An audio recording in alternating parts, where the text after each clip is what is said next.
We got our hands full this week, and we got to be hitting on all three cylinders against Philadelphia. Because if we're not, it won't be enough. So it's going to be a big challenge, but we're excited. We're excited. We'll be looking forward to this when we hit the ground on Wednesday.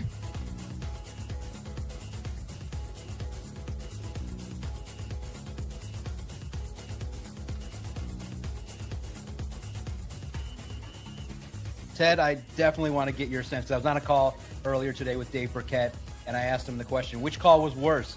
Was it the crazy, picking up a flag against Brandon Pettigrew? We actually made Jared sprint, so I would do sprint training with him once a week. I would actually do it with him. I'd run with him. So we topped off, and we would hit at least 90% of his max velocity once a week. My reason for this, from a training perspective and from really pre-acclimation for the tissue, more so from a hamstring, hip flexor, quadricep, when you want to avoid some of those soft tissue injuries for a quarterback who's not hypermobile and they don't run a lot.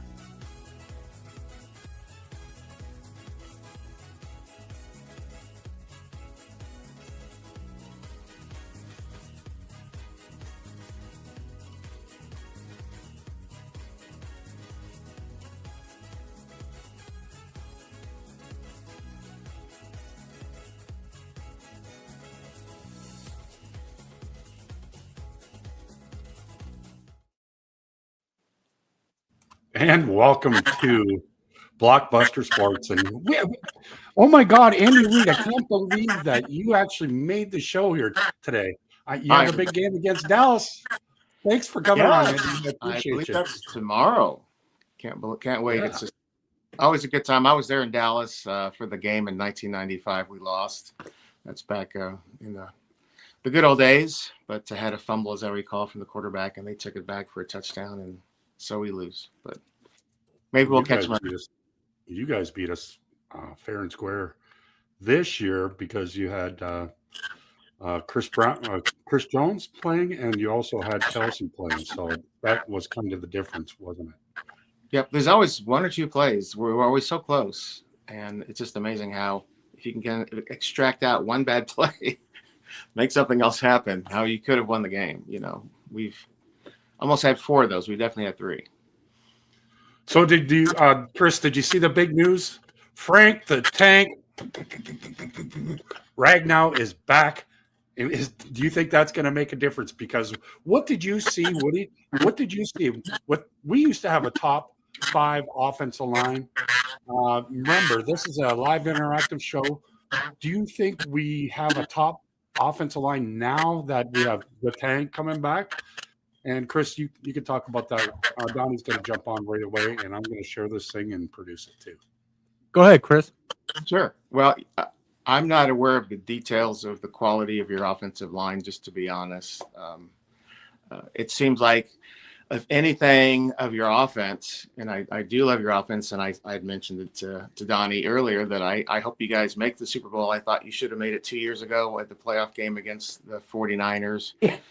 And that didn't happen. But I think the one difference that you all have, great quarterback that throws the ball, but he doesn't scramble like a lot of other quarterbacks do. I suspect at some point in the future, your next quarterback will be one of the ones that do that. What are your thoughts on with the breaking news?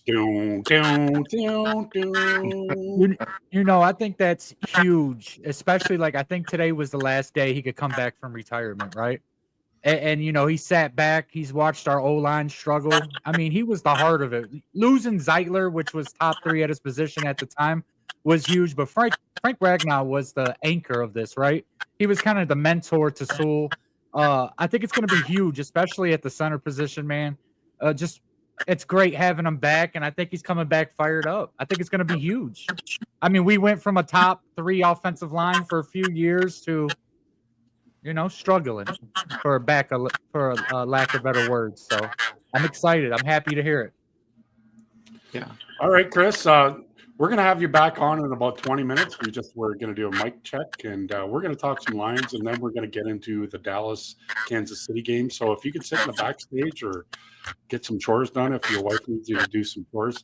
But I'm going to jump out here and I'm going to share this around, and these two experts are going to talk about it. Thanks. See you in like 20 minutes. Okay, bud? Thanks. What is going on, my guys? What's up? Are we live? We are We're live. live. You're late. We got 10 viewers here. Let's talk about this game. I'm going to jump out. This is a live interactive show. Please leave your comments. I'm going to jump out here for like 5 minutes. Share this everywhere. Please pop up your questions because Donnie and I are going to be down there for the Pittsburgh game. We're staying for 2 nights. We're going to have a good old time. Take it away, guys. What'd you think about the Ragnow trade? Oh, Ragnow coming out of retirement? Yeah, that's what we were talking about right before you came on. Oh, I got you. Dude, I'm jacked up. I sent Thor Ragnow a message about 2 weeks ago on Instagram, just messing around, just on his page.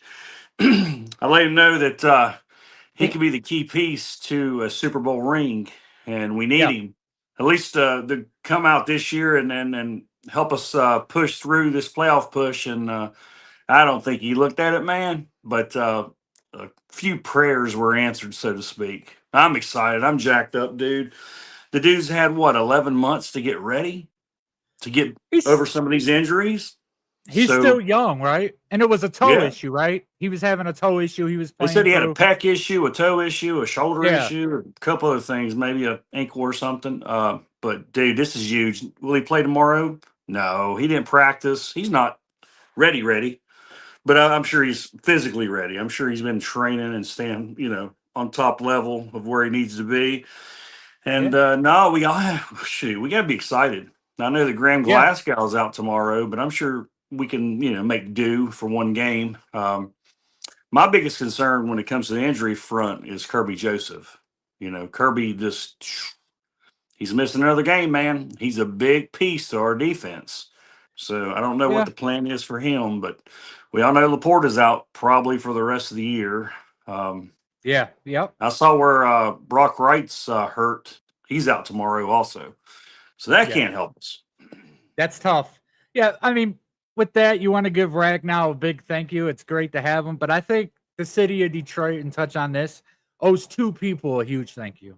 One being Jahmyr Gibbs, right, for his performance, and the other one is Kafka. Thank you, Kafka, for not kicking that field goal at the end of the game, right? Because it wouldn't have been a win. You know what I mean? The numbers were sloppy. What'd you think about the game? Let's talk about the Giants game because me and you haven't had a chance to talk in about a month and a half, right? So we just Yeah, it's had been a minute. a victory. Yeah, but what did you think about the Giants game?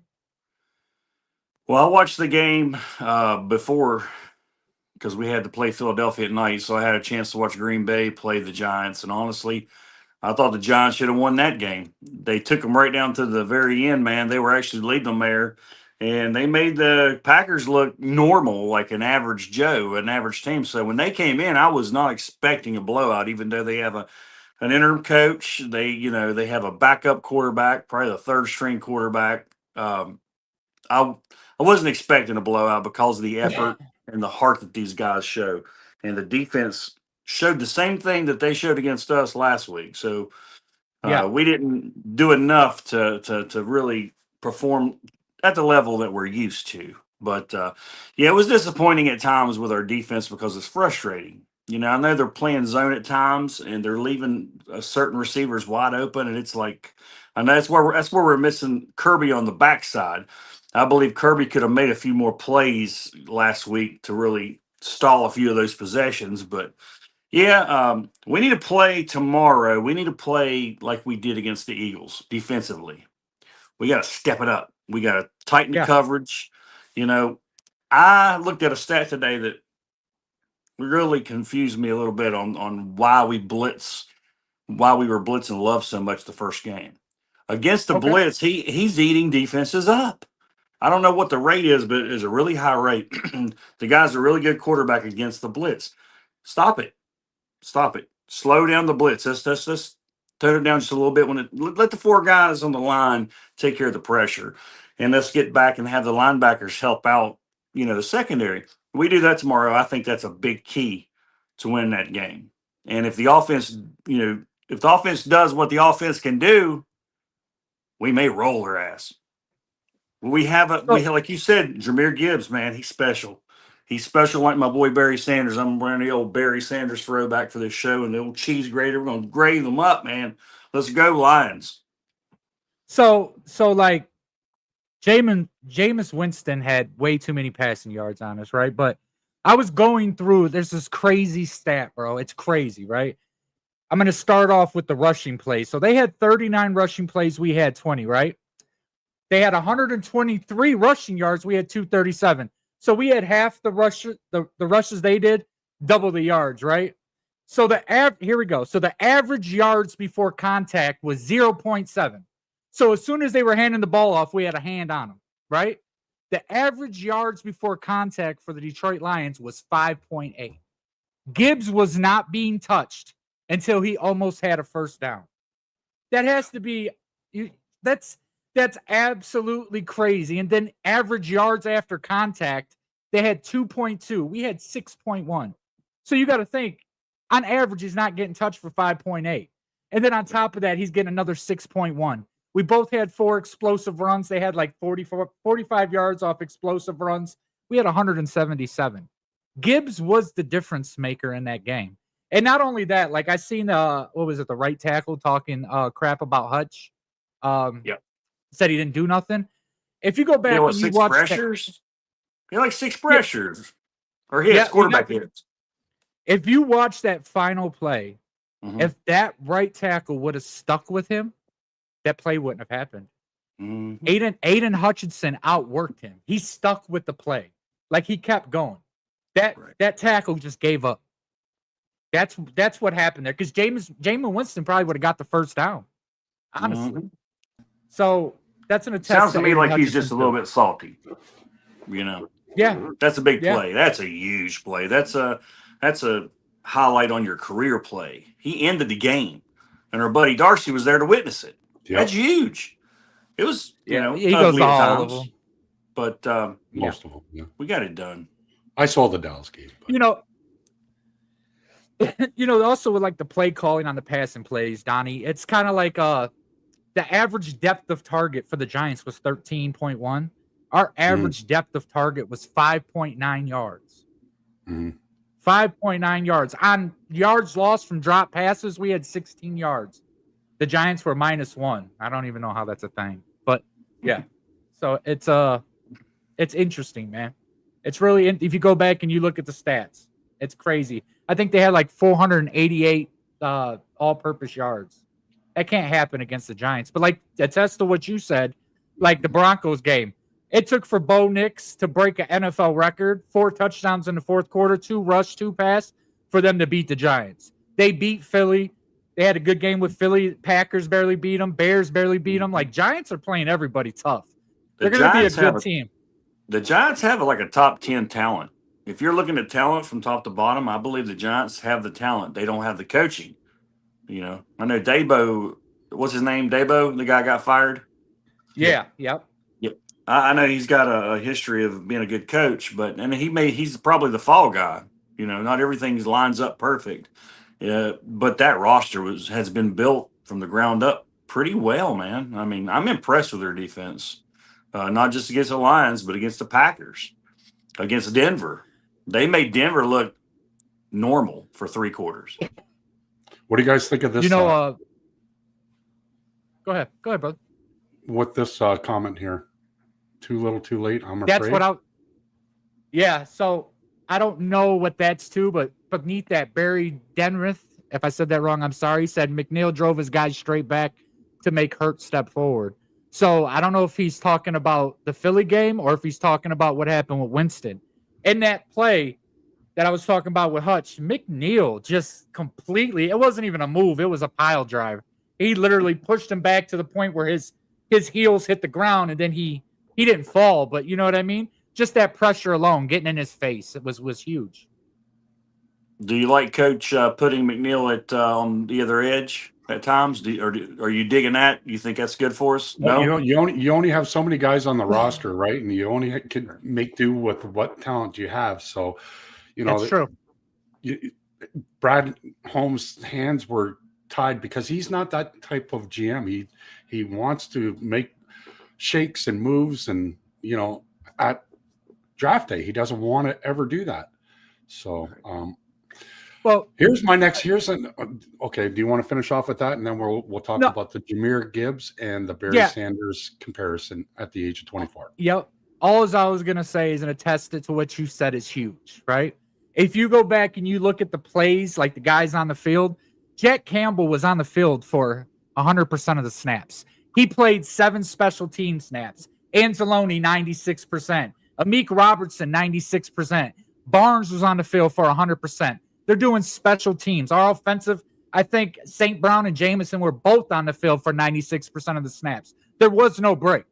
I think Hutch was like 97%. I'll have to look. McNeil, he's a big boy. He was on the field for 84% of all snaps. Hutchinson was 94. I apologize. So what you're saying is right. Like you're spot on. Like that I think that had a lot to do with our defense too. Okay, well, we promised to have Andy Reid on. Andy Reid's going to be coming on and talking with us. So let's talk about this Dallas game, the second game. I do believe it's 4:30. Andy Reid, I think, is it Andy Reid? I can't see what's going on here. Hello, everybody. Hello, Chris. Hey, Chris. Okay. I didn't realize. Okay. Damn, you look a lot like Andy. Call me Reid. coach. That's fine. There's a couple of us out there at the games dressing up. Matt Black's another guy. I'm Chris Brown. So, but we enjoy doing it. It's a lot of fun. It's unimaginably fun. Not many people can say they got Andy Reid's whiskers, right? Yeah, got him right here. They're in his bag. You can barely see it. That's awesome. Jason Tell us a little bit Kelsey, about that. That was fun. I'd heard from a friend that ESPN on the Monday night game in Kansas City was having an Andy Reid lookalike contest. Be there at 6, so I was sure to get there and waited till 7 when they finally did it. And there was really not too many guys dressed up like Andy Reid. I don't know that it was advertised too well, but I think I'm a pretty good Andy Reid. And the fun part was that as they announced me winning, Jason Kelsey, I couldn't quite hear him because he was on the stage talking through his microphone, but he held up the whiskers and was talking about it. When he came over to me, he shook my hand, he gave it to me. He said, this is what you get for being Andy Reid. You get Andy Reid's whiskers. I thought it was funny. Funny gag gift to give to somebody. So many people said, hey, bring him to the bar, bring him to the game. So I just keep him in my coat. So it's ready to show people if they ever ask. It's not quite as often now as it used to be, but I have Andy's DNA, and someday I figure I'll meet Andy and I'll give him some of my whiskers and see how he likes that. So I saw that you were in the back of a car the other day with an interesting media guy, one Tony Romo. What was that about? Yes. Well, last week we lost in Denver. But I drove out for the game. I was really looking forward to being there. Any away game, you always have that risk of losing more than at home, typically. But I got to the stadium on Saturday just to drive around and see what things were like. His crew was already there. They had things set up. And 3 people said, hey, you need to come early. We'll put you on TV. So they did that pregame in Denver. And then someone came up and said, hey, we need your personal information. We might have something to do. And I got called Tuesday. That hey, if you can, go meet Tony at his hotel, ride him in his limo to the stadium. There's a TV show that CBS does on Paramount. I think it's Paramount. So he kind of calls in and does like a 2-minute little mini call in the car, and he wanted to have me kind of in the background, and it was a lot of fun. Tony was great. That was really cool. That was awesome. Yeah, we talked about some plays that he had made. Some calls that I liked. That was like end of a playoff game in Cleveland. And our backup quarterback, Chad Henne, is actually playing. It's, like I said, about 2 minutes to go in the game. It's 4th and 2. We're at the line. And Tony's saying, they're just trying to draw them off sides. They're not going to snap the ball. And all of a sudden, boom, snap the ball, throw to Hill, run 5 yards. Now we can just drain the clock. And Tony was just so surprised that happened, which made the whole call even so much better. Just to see his interesting part of how he reacted to that play. And he remembered pretty much every detail about that play too, which was interesting. Wow. Cool. So what are you guys' thoughts on, let's talk about this, the second game, the Dallas game and the Kansas City in Jerry's world. You talk about it first, sir, Chris. What are the keys? Yeah, well, I was fortunate to be there at the game in '95 and see what that was like. It's a totally new stadium now. Unfortunately, I won't get to go to that game. We were at the Jaguars game, and that's a whole different story. So we'll be watching this one on TV.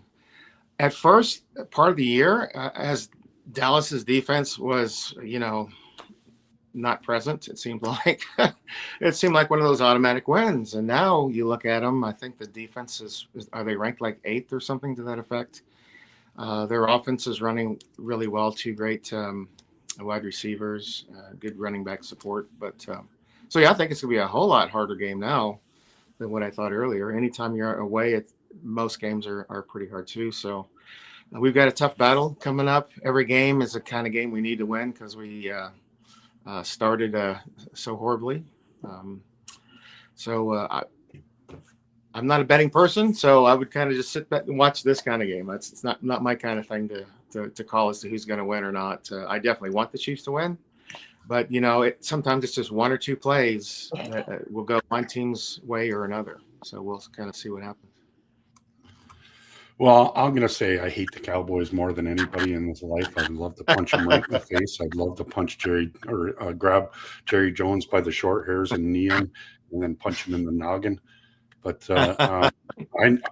realistically, you Kansas City fans and Chris, your team needs to go and mollywop that team in Jerry's world because they're coming to Detroit on next Thursday, and I want them completely out of the playoffs. Talk about it there. Here you go. Yeah.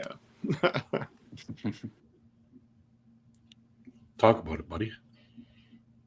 Okay. Well, yeah. The best thing we can do is start early and start strong with multiple touchdowns in the first quarter. Last week's game, halftime, we had 3 field goals, and that always makes me nervous. So I would like to think that we're opening up what we can do. Our receivers are now starting to play together as one. We've had, Rice out for 6 games, and we've had injuries and so on. And but yeah, if we can get that early touchdown and get things going, keep the stadium audience kind of quiet, I think that's the best path for us to win. There's always the fourth quarter comebacks, which I prefer not to do. I would definitely want to have going into halftime a nice lead, and they just keep scoring. Donnie? Yeah. Well, Kansas and Dallas. I believe that's going to be a heck of a game right after the Lions game. And as far as a winner, it's going to be close because Dallas plays a little different at home. In my opinion, they're a lot better at home, which most teams should be if you're good. I can see Kansas City and Dallas coming down to a field goal. I'd say Kansas City 27, Dallas 24. It's going to be tight. It's going to be a tight game. And I believe the world should have a nice game after a big old heavyweight fight at 1 o'clock. Because I believe the Packers and Lions game will get it started, and it's going to be wild. I expect at times low scoring, but ultimately I see that game in the 30s with the Lions coming out on top. Yeah, I definitely think that the Chiefs Dallas game, certainly both teams can be in the 30s. Yeah, it could be a high scoring game. Both defenses can play good too, so it's kind of like if you score 9 points in the first half, you never know. But I believe we have 2 solid games to start the day off, and then I don't know how the nightcap will go with Cincinnati and Baltimore. I'm pretty sure Baltimore's a favorite, but Joe Burrow's back, And His debut. that may right? make So- it for a good game, right? He'll at least put up a fight with him and his receivers. So, hey, we'll see. We'll see. Except tomorrow's probably one of the best slates that we've had in quite a while for competitive football. There's not a team out there like a Lions that is like 1-8 or 1-10, 1-11. All teams, every team tomorrow playing, probably except the Bengals, have a solid chance of making the playoffs if they just put together a stretch run of wins. Yep, absolutely. Yeah, as long as we can keep the penalties down. Occasionally we have irritating penalties like the right tackle's foot is not on the line, and those come at the wrong time, or interceptions. You saw the second play of the game, first play of the game. Last week, ball batted, caught by a defender on the 3-yard line, and I thought, are we starting, on the wrong foot, like we've had with some other teams? And so, yeah, if we can keep the ball and not turn it over, maybe actually get the ball in an interception, that will make a big, big difference too. Right. I know Dallas kind of improved their line a little bit. They added a piece or two in the trade deadline. But if Mahomes spreads them out and he gets his legs running, he could be a different beast too with his legs and his arm. It's gonna be fun to watch. I will go on record saying Dallas goes down 21-0 tomorrow. They ain't gonna come back and win that one. I don't Not see it. against Kansas City. No, absolutely not. You got the Baker. Yeah, that ain't gonna happen. Yeah, it's not gonna You happen. got the Butcher. You got the Baker and the Candlestick Maker. Everybody knows that the Eagles' offense is so dysfunctional now. You got one of the best wide receivers in the league wanting the ball, and he's hardly getting his targets. The Lions, why we didn't pull that one off is beyond me. It was an offensive situation with us because our defense played out of our mind. That could have been 2 losses in a row for the Eagles. And I'm gonna hold my breath Friday when the Eagles play the Bears. I'll be a big Philly fan on Friday, but I wouldn't be shocked if Philadelphia don't go in there or Chicago don't go in there and put up a fight. And they're a pesky team. I don't like them, but let's give props where props due. Chicago hangs with you to the very end, and then somehow they're pulling it out. And I know their strength of schedule is trash, but they're getting it done. Mhm. So let's see. I hope the Birds beat them on Friday. All right. Well, this time of the show, thanks for coming on, Chris. We're going to talk a little bit of Lions football to finish it off here. Woody had to take off. Family's coming. It's the biggest bar night of the year biggest travel day of the year. Can we have you back on again come playoff time? Oh, yeah, absolutely. Yeah. I appreciate that, Chris. Hopefully, It was a we'll pleasure be having you. talking. Hopefully, we'll be talking to each other about the Super Bowl and which Oh team will win. man, Yeah. we had former Kansas City Chief on the show, Gary Steele. That was a lot of fun. Oh, sure. Yeah. Right. Yeah. So Remember Gary? yeah. Packer? Right. Yep. Cool. Gary's a He's quite former great. Mountaineer, and I got him on here, and maybe we can link everybody together. And that would be big if it's the Chiefs and Lions, and I wouldn't count it out, not just yet. Absolutely. Thanks. We want to, and if the worst case happens, then we'll finally be low draft choices, which is another win in a different way. We drafted, 20, 32 so many times lately. Yeah. We went drafting 15. That can help us to get a few players of it. Yeah. Right. Yes, sir. Well, thanks Thank you, for coming sir. on. Wonderful. Thank you, guys. Oh, that was fun. That was great. Yeah. Now we That's got to talk. We got to get into the meat and potatoes, not the small potatoes, but the big potatoes here. We have to get into the meat and potatoes here. Is Jahmyr Gibbs? He's on track. He's got 43 touchdowns or 44 touchdowns compared to Barry Sanders, 47 before the age of 24. Now, thinking with Barry Sanders, his third year or whatever, Mhm. he was thinking, oh, I'm not as good as Jim Brown. I'm not as good as Sweetness. I'm not as good as that.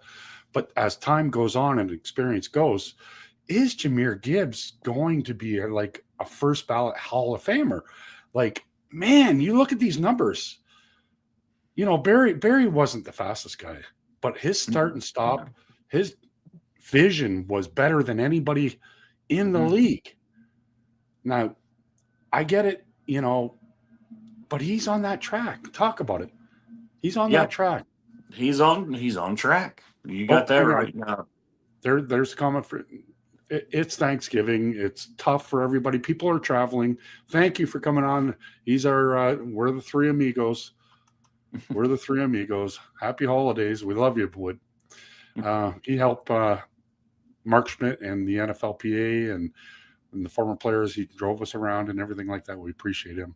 We love Woody Batch. And I'm sure he's going to be posting to his thing where we get like 24,000 views or whatever. But talk about happy Thanksgiving, Woody, since we're not going to talk to you the rest of the show. But yeah, man, like you said, he's on pace. Stay healthy, young man.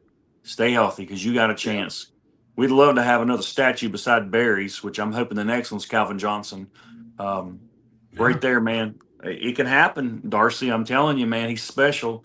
He's making things happen. That last touchdown in overtime, that was all Jahmyr. I know he had some good blocks and he had some good gaps, but once he hit the hole, he was gone. Safety could not touch him. So, yeah, I mean, he has a chance.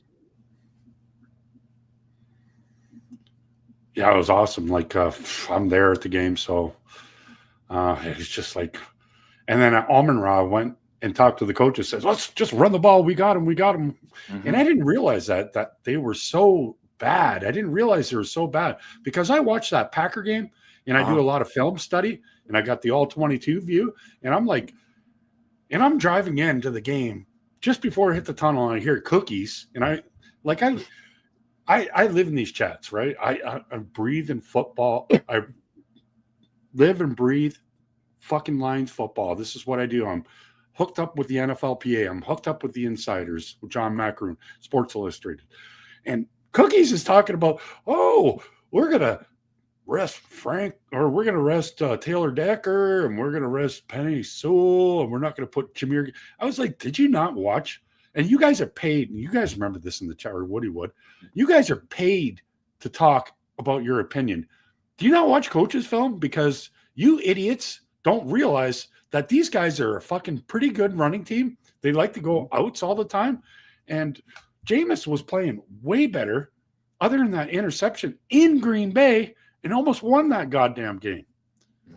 Talk about it, Wood. I think the last time we seen Jameis Winston, didn't he have like 300 yards on us? Something like that? Not just this game, the last game we played him, where he started. I'm pretty sure he did. Jameis Winston's been doing a good job with that offense, especially with Neighbors out. Like, it attests to the Giants. Like, they play everybody tough. Neighbors has been out, right? Scatterbo got hurt. Dart, it took a while for him to get him into the offense, and then he goes down.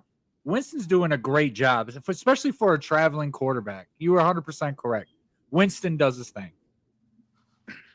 And remember, like, he was a Heisman Trophy winner. He was a first-round draft pick. How many times do you see this in the league? Like, Baker Mayfield goes to another team, or, you know, any quarterback just goes to another team, and it just works out better because it doesn't really work out for the Daniel first Jones, JJ, and we could talk about JJ. Like, me and Woody could go on for an hour talking about this because I already said, and he goes, no, but that's for another show. We can. You want to talk? Let's talk. Let's have fun with it. You want to talk about the JJ? Listen, you know, because we've been talking football for years, how I feel about JJ McCarthy, right? Yes. Now, that's a hill that I stood on, that I dug my heels into, and things ain't going the way it should. But if you give me a second, JJ has never been the best quarterback in the world, right? He played on a running team. But one thing about JJ, whenever his call was answered, when he did have to perform, he always did.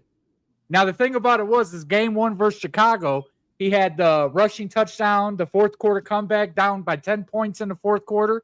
He did that again to the Bears. If the Bears don't give up a 40-yard kickoff with 40 seconds left to Chicago's special teams and Duvernay, and they kick that field goal, JJ has 2 fourth-quarter comebacks. Now, his QBR is like 34.9 or something crazy. It's insane. He could have spiked the ball and had a better one. The Minnesota Vikings are also the worst team for dropping passes this year. Not only that, but when you play Atlanta, which was his other bad game, he got sacked 6 times and had 16 pressures. He got sacked 5 times last game. He's a young quarterback. He left a year early. He was hurt. Technically, he's the rookie age. He's 22. Are things great right now? They're not. They're not what I expected. But he did beat the Lions. He should have beat the Bears twice. And out of his first, 5-6 games, I mean, no, that's 2 8-win teams. And the guy in the team that's run the North the last 2 years, that was the number 1 seed. He struggled. They have issues at the offensive line. Their defense is not playing up to par. I think he gets a lot of the blame, which he should. But if you remember, Terry Bradshaw's QBR was low. If you go into Lamar Jackson, I have this stat I posted up, and it's like the numbers from Peyton Manning. What was Peyton Manning's numbers at the end of his first year? Like 10 touchdowns and like 23 interceptions. Like sometimes these quarterbacks go through growing pains. And if he just sucks, I'll have to take it across the cheek because nobody will let me live it down. But I still see greatness. When you answer his call, if you're down by 1 score in the fourth quarter, he'll make it happen. Doesn't matter what he did the whole game. And that's one thing I love about JJ. You know what I mean? So, yeah. It always takes a New York minute to at least get your feet wet, learn the playbook. It takes, like, Amon-Ra St. Brown didn't get his first touchdown catch until week 11 after we tied the Pittsburgh Steelers. It takes time. That playbook is huge, right? To throw a quarterback in the mix like that, he's not Matthew Stafford where he's like right off the charts, but he is the Michigan guy that never has lost a game in Michigan. I hate to say that. It's not like the Mountaineers that lose all the time, right, Donnie? Yeah. We're gonna get a quarterback one day. We're gonna get one. We got a no lineman the other day. It was on the Pat McAfee show. I don't know. Can you guys hear me? Oh, Yeah, we hear you. I okay. just gave you a little shot in the ribs there. Oh, I got you. But yeah, we've had a bad year, and Saturday I'll be at the finale, and it'll be even worse. Texas Tech will probably put 80 points on us. They did it in their house last year. I guess it was a finale last year at Texas Tech. It won't be no different. I'm hoping that we can compete, but let's face it, we're on our 4th or 5th running back or 3rd or 4th quarterback. Yeah, it's going to be rough. But put that aside. The season's almost over. We do have a little bright future. We've developed some really good players. We've won a couple games. Let's go out and spend some money because in college football, we can spend money now. So McAfee, the owner from the Diamondbacks, Kendrick. Hey, Kendrick, if you're hearing me, you listen to me, throw about $10 more billion at our players. You brought Rich Rod back. Now pay the players. Let's get a 5-star quarterback here. I don't know if we've ever had one. Probably not. But, yeah, all these donors, the big donors giving lots of money to our program. I'm a season ticket holder. I'm helping out. I'm donating. I want to see product. This will be the last year I'm a season ticket holder if I don't see change. I want at least 8 or 9 wins next year, boys. Let's talk That's about your college this minute. Let's talk about the OSU and Michigan matchup coming up on, I do believe, Michigan by 10. No, come on, 5 straight in a row. Bullshit. They're what, 10-point underdog? They were 20-point underdog last year. They're on a roll. Look at the schedule. Just look at the schedule that Ohio State has had this year. Cupcake. And they struggled against the last opponent. They put some points on them, but Rutgers was right there with them. What, all the way to halftime? Yeah. We Give me lost Michigan by 10. We lost a lot of talent. We lost Mason Grant. We lost Will Johnson. We lost the tight end. I'm having a brain issue. The one that went to Chicago, scored the game-winning touchdown. We got some good young talent. Like, it's good. Underwood, I mean, he has this. We hung in there with Oklahoma, and Oklahoma's a dog when healthy. They're looking really good. I mean, they're not the best team. College football is wide open. Texas A&M, especially with the recruiting class coming in, they're going to be an issue. Ohio State's really good. The thing about that is we played Ryan Williams last year and Jeremiah Smith. I think, and it was back-to-back games. I think they combined for like 6 catches and 35 yards combined. We always play tough. Wink's going to come in with a great defensive plan. I mean, we held them to 8 points last year, and they were like one of the highest scoring offenses. But man, look, 5 in a row against Ohio State, national champions. Like, they're coming for blood. We planted the flag last year. I just ask that Michigan players don't allow that. Like, if you need to get suspended, kicked out of school, I don't care. Do not let them put that Buckeye flag in the middle of the Michigan end. Don't do it. You got to come out tough. So say we do lose with 3 wins. Are they in the college football playoffs or no? So that would put us at 9-3. It's probably a guaranteed bowl game. I think on brand alone, with all everybody's has losses. Notre Dame started the season 0-3, something like that, or like 1-3. Like, yeah. I think it's possible. They're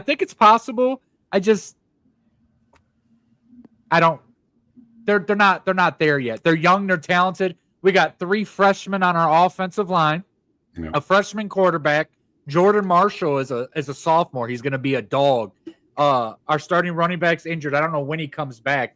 We're bringing in the number 1 rated running back next year. He's committing. Like, we're a young team. We're starting 2 freshman linebackers. I think a freshman safety. Like, we're just young. We're young. So I don't think we win, but I would love to be wrong with that one.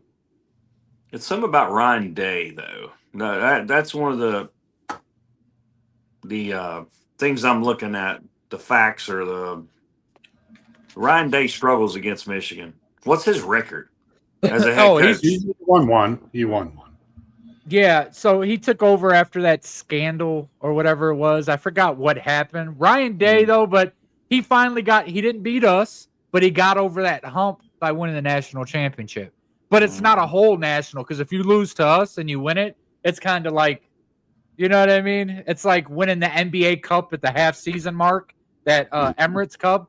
It's like it's still a national championship, but Sharon Moore, I don't know if he was the right guy for the job.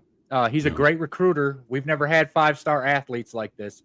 He's great, but like coming off a national championship, coming off the team that we had, the brand Michigan spending money, like, was Sharon Moore the right hire for that position? When Alabama goes and get Kalen DeBoer, I mean, they got him right away because they knew Harbaugh was going to leave, right?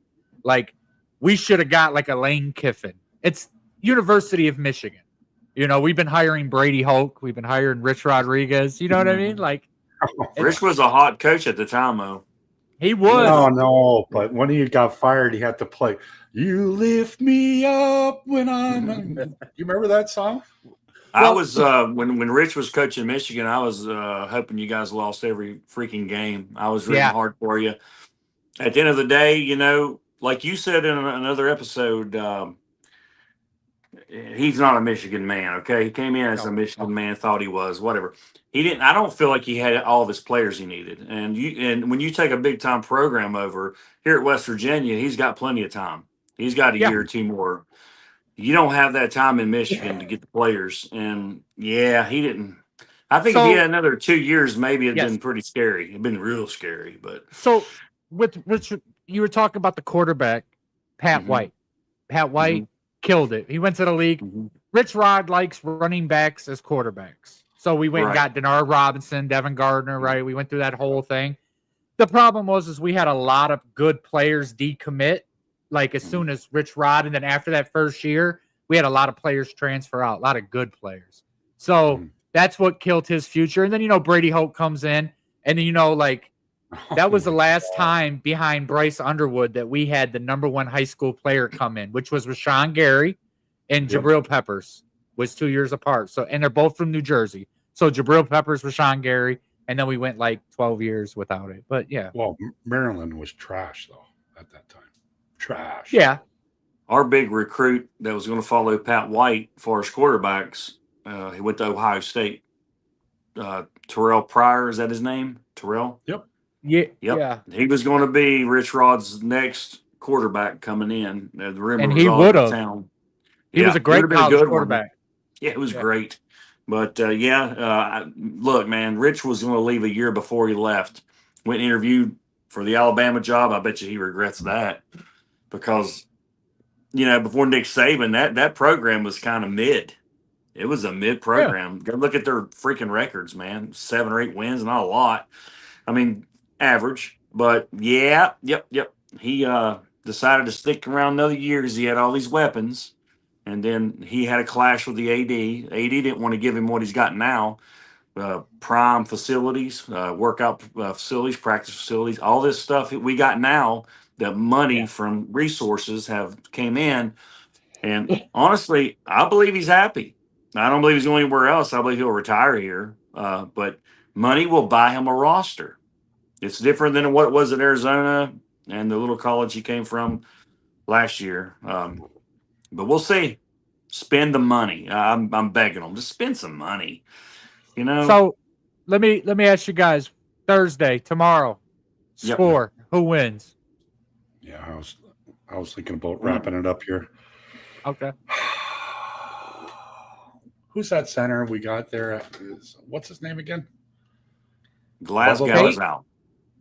No, the backup center. Ratledge? No, the backup center. You think Ratledge is going to play backup or center? Might. Never know. Really? We have to have a I think center it's, tomorrow. Conley or something like that. It's something Conley or something like that. Damn it. Our They backup activated center. one O lineman. Damn it.